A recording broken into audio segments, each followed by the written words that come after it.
새로운 시대를 위한 준비자.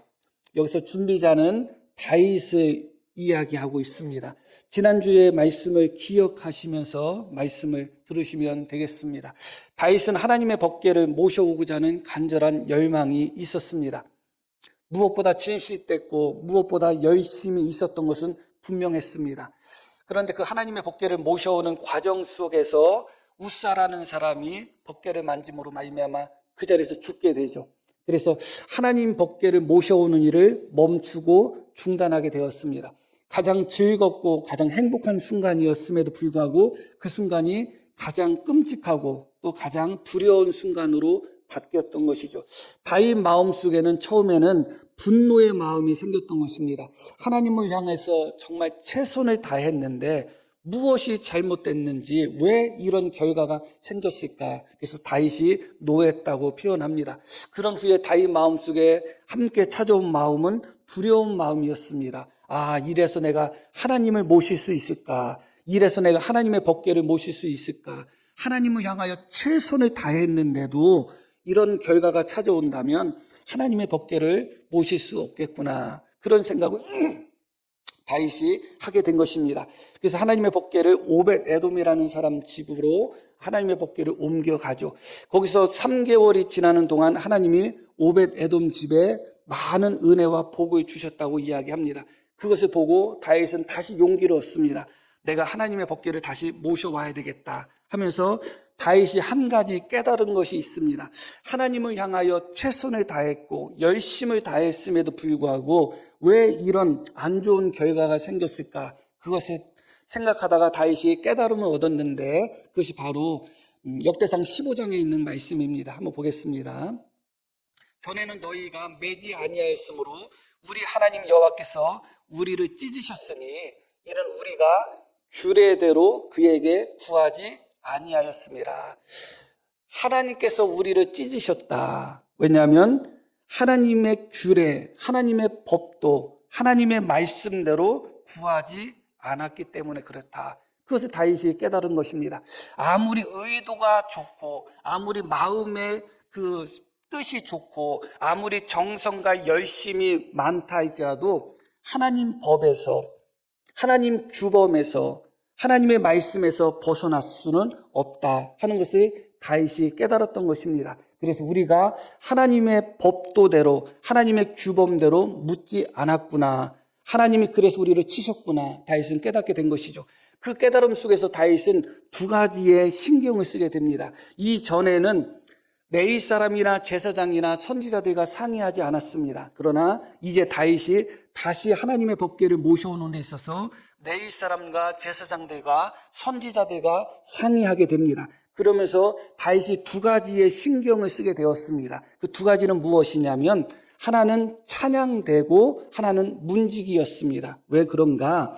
이스라엘 백성들이 하나님 법궤 앞에서 노래하고 춤추고 찬양하고 뛰놀 때 바로 그 순간에 우사가 그곳에서 죽었거든요. 그 모습을 보면서 아마 다윗이 하나님 앞에 우리가 찬양하고 하나님 앞에 우리가 노래하며 춤춘다고 하는 것이 좋은 것이지만 무질서하게 내 마음대로 하고 싶다고 해서 내 마음대로 노래 부르고 내 마음대로 춤추고 내 마음대로 그렇게 소리치는 것이 하나님이 원하시는 것이 아니겠구나. 하나님 앞에 찬양을 드리고 감사를 드린다 할지라도 질서 있게 하나님이 원하시는 방식으로 드려야 되겠구나를 아마 다윗은 생각했던 것 같습니다. 또 하나는 우사가 하나님의 법궤를 만지지 않았다면 죽지 않았겠죠. 그 모습을 통해서 다윗은 하나님의 법궤에 하나님 앞에 함부로 사람들이 접근해서는 안 되겠구나. 함부로 자기 마음대로 하나님 앞에 나아갔다가는 죽을 수밖에 없겠구나. 아마 그 두 가지를 크게 생각한 것 같습니다. 그래서 15장 말씀을 보면 레위 사람들과 제사장들과 상의하면서 다윗이 그들에게 두 가지를 요구합니다. 하나는 무엇이냐면 너희가 찬양대를 조직하라는 것입니다. 악기를 연주할 사람을 따로 세우고 노래 부를 사람을 따로 세우고 그 모든 것을 다 인도하고 지도할 사람들을 따로 세우라는 것입니다. 그래서 하나님의 법궤를 모셔올 때 그렇게 조직된 레위 사람으로 조직된 찬양대, 악기를 연주할 사람, 노래를 부르는 사람, 또 인도할 사람, 그렇게 레위 사람들로 조직된 찬양대를 조직하라. 다윗이 그것을 레위 사람들에게 요구합니다. 그들은 그것을 받아들여서 레위 사람들이 중심이 된 찬양대를 조직하게 됩니다. 그래서 하나님의 법궤를 모셔오는데 이스라엘 백성들도 하나님의 법궤를 모셔올 때 노래하고 찬양하는 일에 동참하기는 했는데 순서가 있었어요. 이스라엘 백성들이 자기들이 노래하고 싶다고 노래하고 찬양하고 싶다고 찬양한 것이 아니라 먼저 레위 지파로 구성된 찬양대들이 하나님 앞에 악기를 연주하고 찬양을 하면 그것을 따라 부르는 형식이었던 것이죠. 그러니까 하나님 앞에 찬양을 하고 하나님 앞에 또 감사를 하는 그 과정이 질서 없이 무질서하게 그냥 열광적으로만 넘치는 것이 아니라 참으로 질서 있고 아름다운 모습 속에서 하나님을 찬양하고 하나님께 노래하는 그런 모습이 만들어진 것입니다. 그리고 또 하나는 문지기를 세우게 되었습니다. 이 두 가지를 다윗이 중요시 여겼던 것이죠. 하나님의 법궤를 옮기는 과정 속에서 부주의하게 누가 또 하나님의 법궤에 가까이 할 수도 있고 뭐 가끔 가다가 연예인들 보면 연예인 한번 만져보려고 혹은 연예인하고 한번 악수해 보려고 연예인들에게 막 접근하고 막 그런 사람들이 있잖아요. 그러면 그 경호원들이 막 막죠. 그것처럼 하나님의 법궤에 혹시 누군가가 부주의하게 또 잘못된 행동을 하면 또 불상사가 생기기 때문에 문지기들을 세우게 됩니다. 그래서 이제는 하나님의 법궤를 모셔오는데 이전처럼 무질서하게 하나님의 법궤를 모셔오지 않고 레위 지파로 구성된 찬양대회가 중심이 돼서 하나님 앞에 질서 있게 찬양하고 질서 있게 감사하고 질서 있게 노래하며 그러면서 이 사람 저 사람 함부로 뛰어다니고 이 사람 저 사람 함부로 자기 하고 싶은 대로 하도록 놔두지 않고 그 법궤 주변에서 문지기 사명을 감당하는 사람들이 그것을 지키는, 그래서 정말 누가 봐도 거룩해 보이고 누가 봐도 경건해 보이고 누가 봐도 가볍지 않고 그런 모습 속에서 하나님의 법궤를 어미하게 어떻게 보면 그렇게 예루살렘으로 모셔옵니다. 그렇게 예루살렘으로 모셔온 후에 다윗은 그 하나님 법궤 앞에서 제사를 드립니다. 하나님 법궤 앞에서 제사를 드리고 또 그곳에서 백성들에게 축복하고 많은 음식을 나눠줍니다. 그런 후에 우리가 읽으신 말씀이 바로 이어지는 말씀입니다. 어떤 말씀이 이어지냐면 하나님의 법궤를 예루살렘 다윗성으로 모셔왔지만 그곳에는 하나님의 성막이 없었어요. 그리고 아직까지 하나님의 성전은 지을 생각도 안 했기 때문에 당연히 하나님의 성전도 없었죠. 하나님의 법궤는 하나님의 성막 아니면 하나님의 성전에 모셔야 되는데 다윗성에는 그게 없었습니다. 하나님의 성막이 어디 있었는가? 기브온이라는 곳에 있었어요. 10몇 킬로 이상 떨어진 곳이었거든요. 그곳에 하나님의 성막이 있었고 예루살렘에는 하나님의 성막이 없었습니다. 그래서 다윗이 개인적으로 친 그런 장막 속에 하나님의 법궤를 모셨습니다. 그러면 문제가 무엇이냐면 하나님의 법궤는 예루살렘에 있지만 하나님의 성막, 하나님 앞에 제사를 드릴 수 있는 제단이 있는 성막은 기브온에 있는 거예요. 그렇기 때문에 그때부터 다윗이 하나님을 섬기는 일에 있어서 두 종류로 사람들을 나누었습니다. 한 종류의 사람들은 예루살렘 하나님 법궤 앞에서 찬양하며 하나님의 법궤를 섬기도록 제사장과 레위 사람들을 그렇게 그쪽으로 임명하게 되고 또 다른 쪽 사람 제사장들과 레위 사람들은 기브온에 있는 그 성막, 기브온에 있는 그 장막에서 하나님 앞에 제사 드리고 찬양할 수 있도록 그렇게 두 갈래로 다윗이 이 부분을 나눈 말씀, 그것이 오늘 읽으신 말씀입니다. 말씀 한번 보겠습니다. 37절 말씀 보겠습니다. 다윗이 아삽과 그의 형제를 여호와의 언약궤 앞에 있게 하며 항상 그 궤 앞에서 섬기게 하되 날마다 그 일대로 하게 하였다. 그러니까 아삽과 그의 형제들, 찬양대로 임명받은 레위 사람들입니다. 그 사람들은 하나님의 언약궤 앞에서 하나님을 섬기도록 하였는데 날마다 그 일대로 하게 하였다는 것은 날마다 하나님의 그 법궤 앞에서 찬양하도록 했다. 그런 말씀이에요. 그러니까 이제부터 하나님의 법궤가 모셔져 있는 다윗성에서는 날마다 레위 사람들을 통한 하나님을 찬양하는 찬양이 그곳에서 울려 퍼지는 거예요. 이제 그렇게 하도록 일부 사람을 만든 겁니다. 이어지는 말씀 계속 볼게요. 오벳에돔과 그의 형제 68명과 여두둔의 아들 오벳에돔과 호사를 어떻게 했다? 문지기로 삼았다. 항상 이 두 개가 같이 가요. 무엇이 같이 가냐면 하나님을 찬양하는 찬양대와 문지기가 언제나 함께 언급이 됩니다. 그러니까 다윗은 어떻게 했는가? 하나님의 법궤를 모신 예루살렘에 찬양대를 항상 상주시켜서 항상 하나님께 찬양을 불러드리도록 한 거예요. 그리고 아무나 함부로 접근하지 못하도록 문지기를 세웠는데 최소한 몇 명의 문지기를 세운 거예요? 68명 이상의 문지기를 세운 것입니다. 그만큼 철저하게 하나님의 법궤를 지킨 것이죠. 이 모습은 사실은 하나님의 법궤를 지킨다는 것은 여호와 하나님에 대한 신앙의 순수성을 지켜나간다는 의미가 있는 것입니다.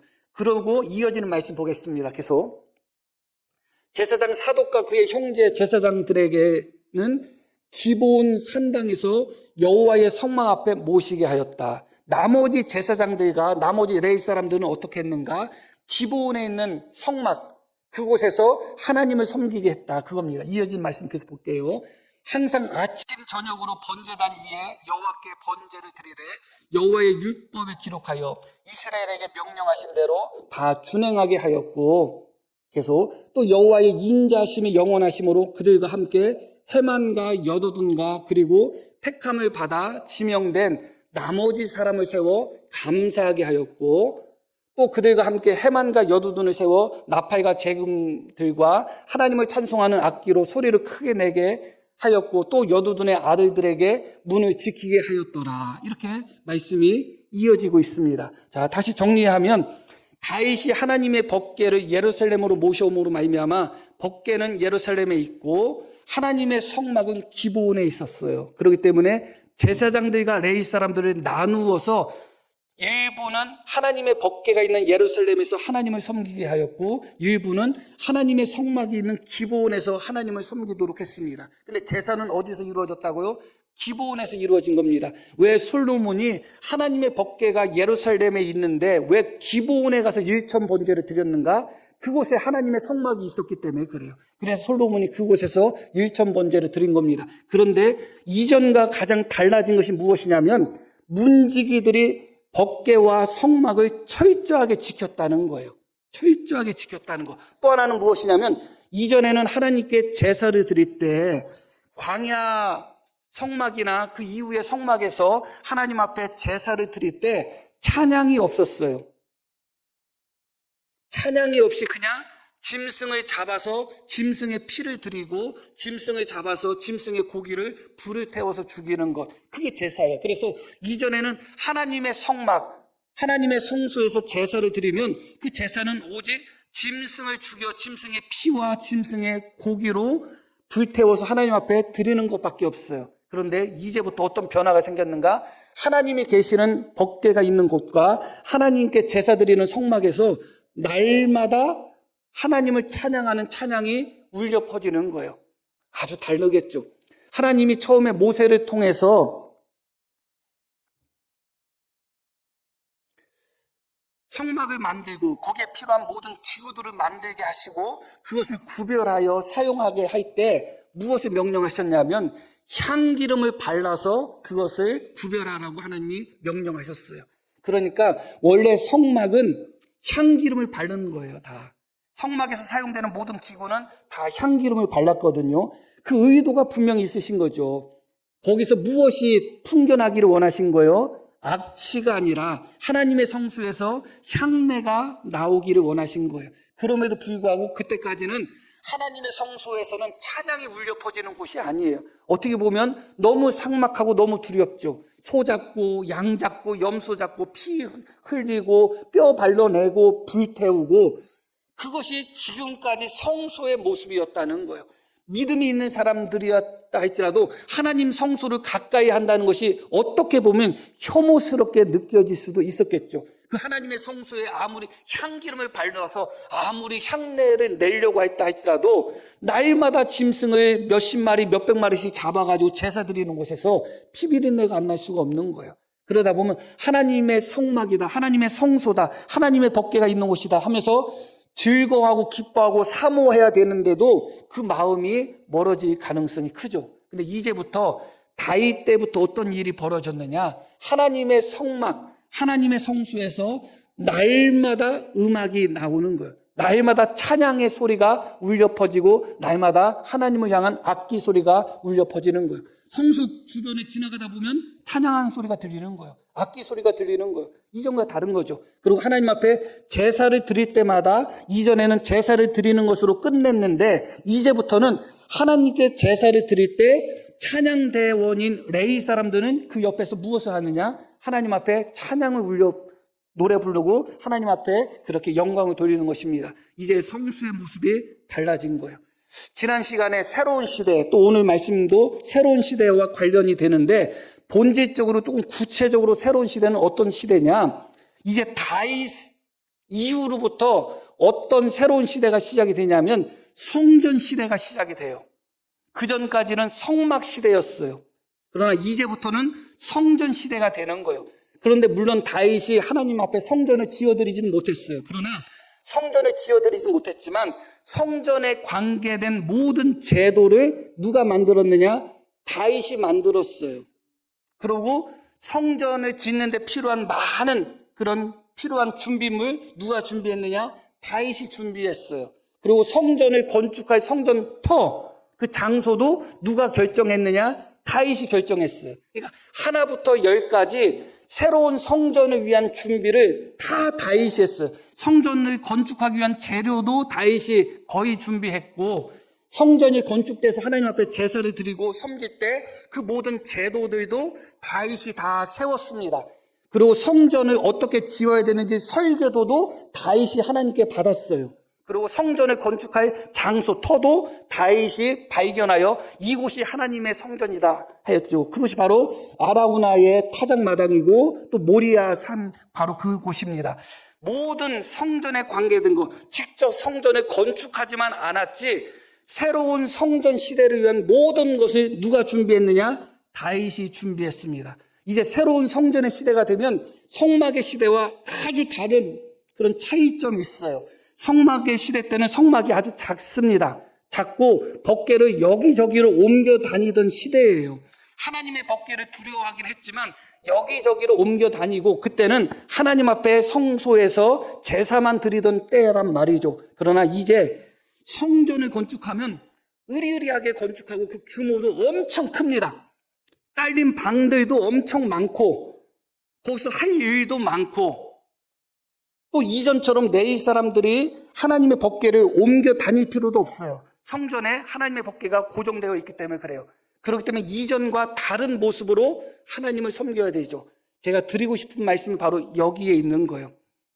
이제 다윗을 통해서 하나님은 새로운 성전 시대를 시작하기를 원하시고 성전 예배를 다윗을 통해서 새롭게 정립하기를 원하시는 거예요. 바로 그때 다윗이 하나님께 묻지 않고 선지자에게 묻지 않고 자기 생각대로 이게 좋을 거야.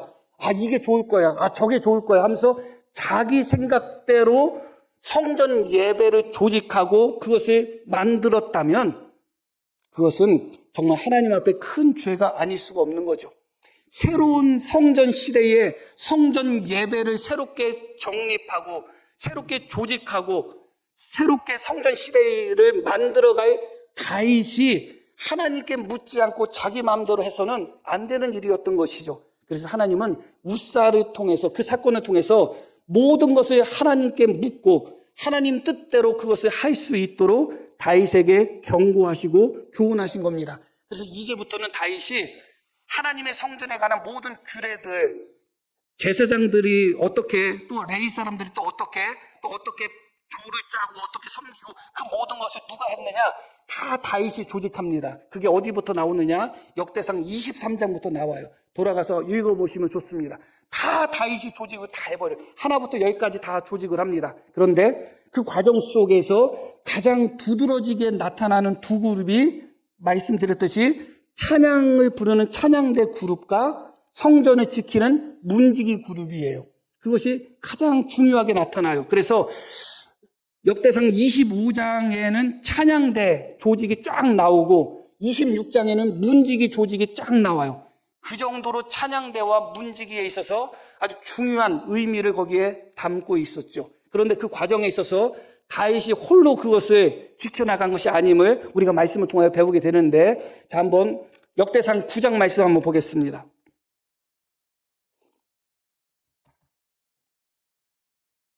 택함을 입어 문지기가 된 자가 모두 212명이니 이는 그들의 마을에서 그들의 계보대로 계수된 자요. 뭐라고 나오느냐? 이거는 나중 오래 흘러가지고 그 포로 후에 돌아온 사람 중에 문지기를 언급하는 장면이에요. 그런데 포로 후에도 문지기들이 계속 있었다는 거예요. 그런데 그것을 설명하면서 이렇게 설명해요. 그 문지기들은 다윗과 선견자 사무엘이 전에 세워서 이 직분을 맡긴 자다. 그렇게 나와요. 문지기 그 직분을 누가 세웠느냐? 다윗과 선견자 사무엘이라고 나와요. 사무엘. 근데 사무엘은 다윗이 왕이 되기 전에 죽은 사람이거든요.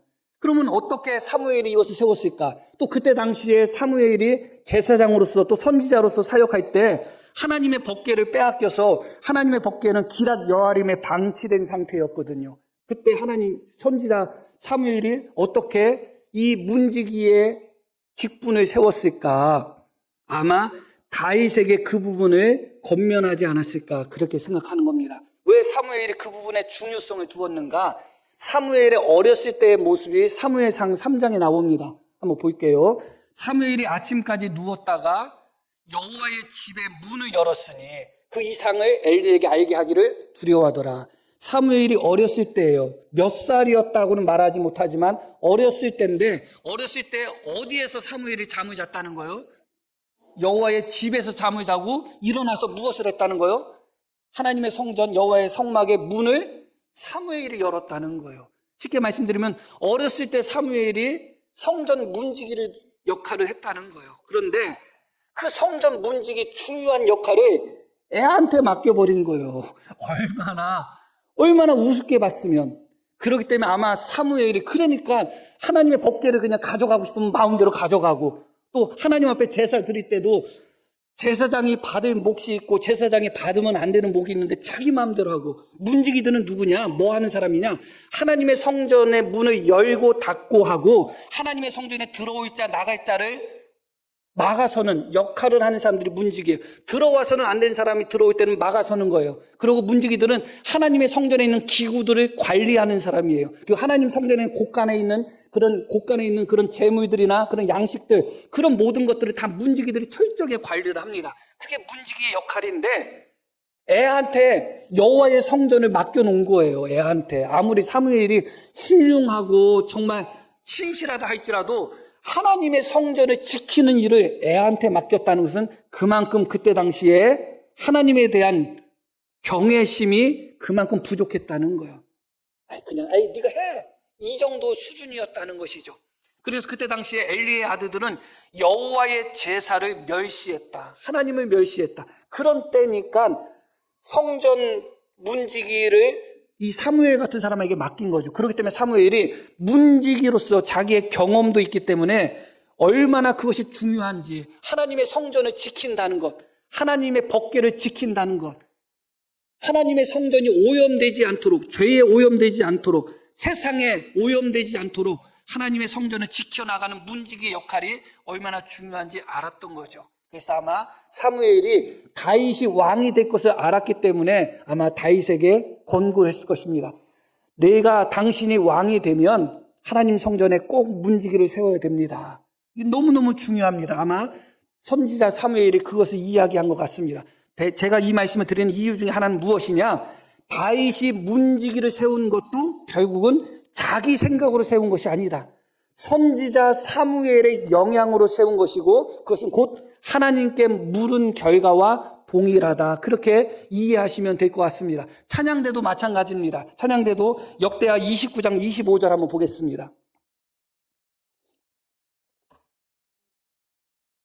왕이 레위 사람들을 여호와의 전에 두어서, 이 말씀은 어떤 말씀이냐면 히스기야 왕이 15년 생명 연장받은 사람인가요? 갑자기 히스기야 왕이, 그의 아버지가 아하스 왕이에요. 아하스 왕이 성전을 다 파괴해버렸어요. 못된 짓을 했어요.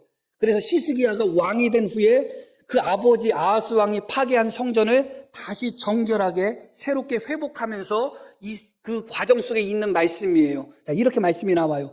왕이 레위 사람들을 이 왕은 히스기야 왕이에요. 레위 사람들을 여호와의 전에 두어서 다윗과 왕의 선견자 갓과 선지자 나단이 명령한 대로 재금과 비파와 수금을 잡게 하니 이는 여호와께서 그의 선지자들로 이렇게 명령하셨습니다. 뭐라고 말씀 나와요? 다시 앞부분 봐요. 다윗과 왕의 선견자 갓과 선지자 나단이 명령한 대로 재금과 비파와 수금을 잡게 했다. 그러니까 다윗이 찬양대를 조직하도록 했는데 그게 다윗의 생각이 아니었다는 거예요. 선지자 갓과 선지자 나단이 하나님의 명령을 받아서 다윗에게 하나님의 명령을 전달했다는 거예요.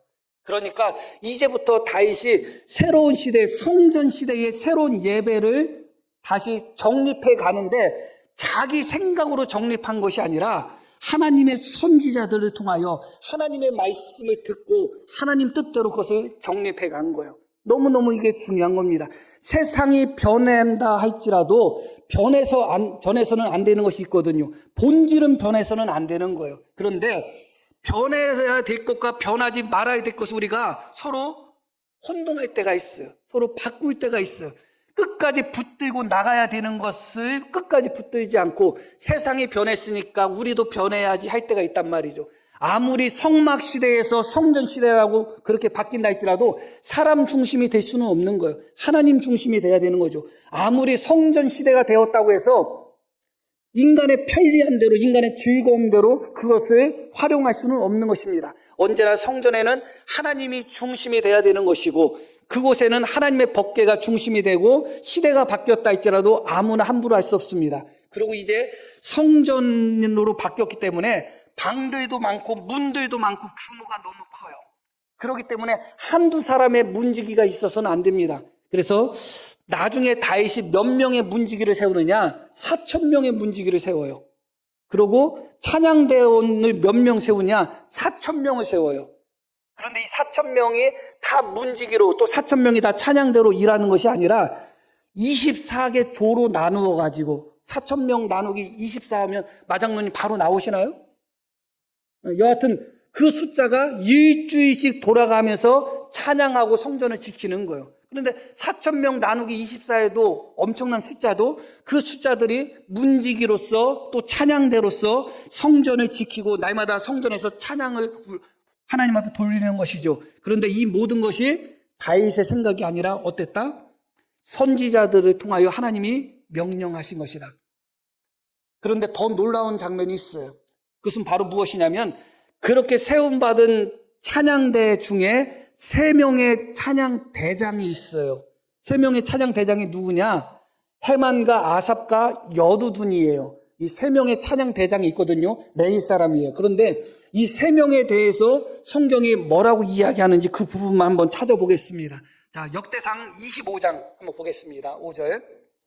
이는 다 헤만의 아들들이니 나팔을 부는 자들이며 헤만은 하나님의 말씀을 가진 왕의 선견자라. 너무 놀라운 말씀이에요. 찬양대장으로 3사람이 선택됐는데 그 중에 한 명 헤만은 어떤 사람이다? 하나님의 말씀을 가지고 있는 왕의 선지자다. 왕의 선지자다. 그리고 역대하 29장 30절 보면 히스기야 왕이 귀인들과 더불어 레위 사람을 명령하여 다윗과 뭐라고 나오냐? 다윗과 선견자 아삽의 시로 그렇게 나와요. 여기 보면 아삽도 누구로 일컫고 있어요? 선견자라고 이야기하고 있어요. 3명 중에 2명이 선견자였던 거예요. 놀랍죠? 그러고 다시 역대하 35장을 봅니다. 아삽의 자손 노래하는 자들은 다윗과 아삽과 헤만과 왕의 선견자 여두둔이 명령한 대로, 그러니까 한 곳에다 이야기하고 있지는 않은데 결론적으로는 무엇이냐? 찬양 대장으로 임명된 세 사람이 다 선지자였다는 거예요. 레위 사람인데 다 선견자였다는 거예요. 그리고 이들이 했던 일들이 무엇이냐? 시편을 기록하고 시편에 곡조를 붙여서 이스라엘 백성들에게 가르치고 찬양대에게 가르쳐서 하나님께 찬양하도록 한 거예요. 그런데 하나님께 찬양하도록 했던 그 시편들이 다 선견자들, 하나님의 뜻을 받들어서 그 시편을 기록했고, 그것을 받들어서 거기에 곡조를 붙였고, 그것을 받들어서 하나님께 찬양을 했다는 거예요. 그리고 이 세 사람이 왕의 선견자였다는 것은 성전과 관련된 모든 일을 결국은 다윗이 누구와 의논했다는 것을 보여주고 있는 거예요. 선견자들과 의논했다는 거예요. 이 부분에 있어서는 다음 시간에 한 시간 더 조금 더 자세하게 말씀을 드릴 필요가 있을 것 같습니다. 오늘 말씀 속에서는 우리가 기본적으로 좀 알아야 되는 그런 부분을 제가 말씀을 드렸어요. 하나님께서는 다윗을 통하여 새로운 시대를 열고자 원하셨던 겁니다. 그 새로운 시대 중에 가장 현저한 것은 무엇이냐면, 이제 다윗을 통해서 성막 시대를 마감하고 성전 시대를 새롭게 하나님은 열기를 원하셨던 거죠. 그런데 그 성전 시대라면 성막 시대와 다른 방식으로 하나님을 섬겨야 돼요. 그러나 시대가 바뀌었다 할지라도 변해야 되는 것이 있지만 변해서는 안 되는 것이 있습니다. 인간의 생각과 인간의 관점으로 판단하다 보면 본질적인 것을 버리고 본질적인 것을 포기하고 변해서는 안 되는 것을 변화시키고 또 변화시켜야 되는 것을 고집하는 어리석음에 빠질 수가 있어요. 그렇기 때문에 새로운 시대를 준비하는 준비자에게 있어서 가장 중요한 것은 하나님께 묻는 것이었다.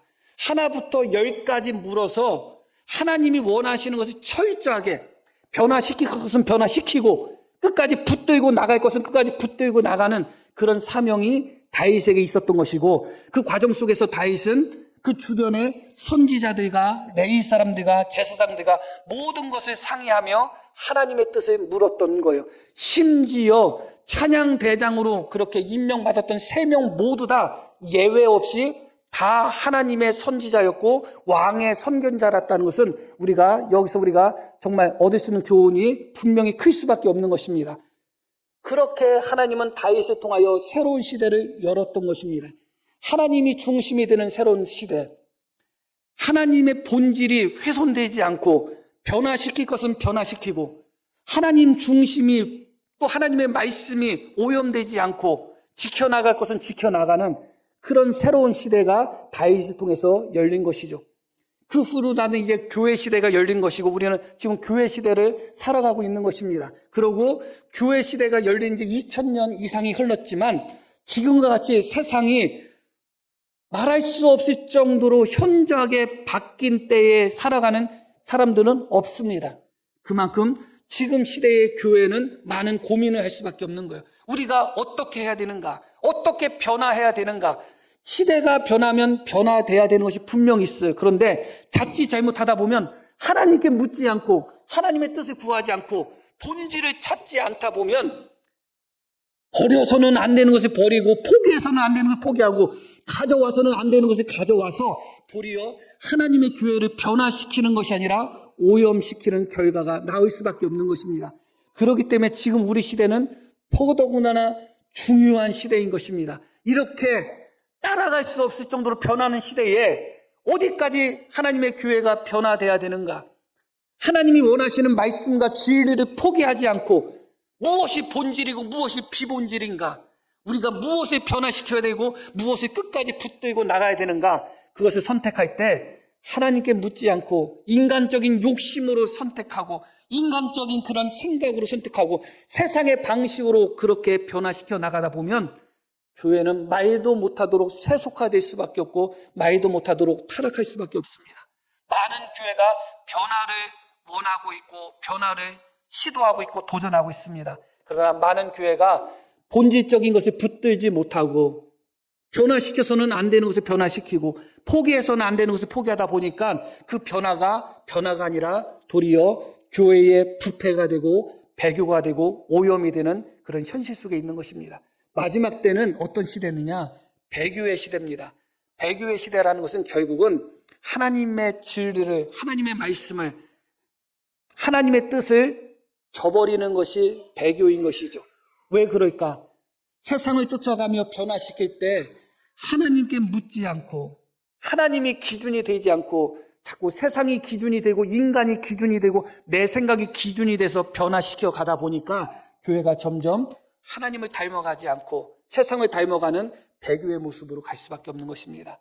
우리에게 하나님이 지혜를 주시기를 원하고 또 목사에게도 지혜를 주시기를 원하고 그래서 변하는 시대에 정말 우리가 하나님 뜻 가운데 변화시킬 것은 변화시키고 또 하나님 뜻 가운데 끝까지 붙들고 나갈 것은 붙들고 나가며 온전히 하나님께 묻고 하나님께 구하며 하나부터 열까지 하나님의 뜻을 붙들고 나가며 또 변화되며 나갈 수 있는 우리 모두가 되기를 다시 한번 소망합니다. 자, 우리 들으신 말씀 기억하시면서 우리 함께 기도하시겠습니다.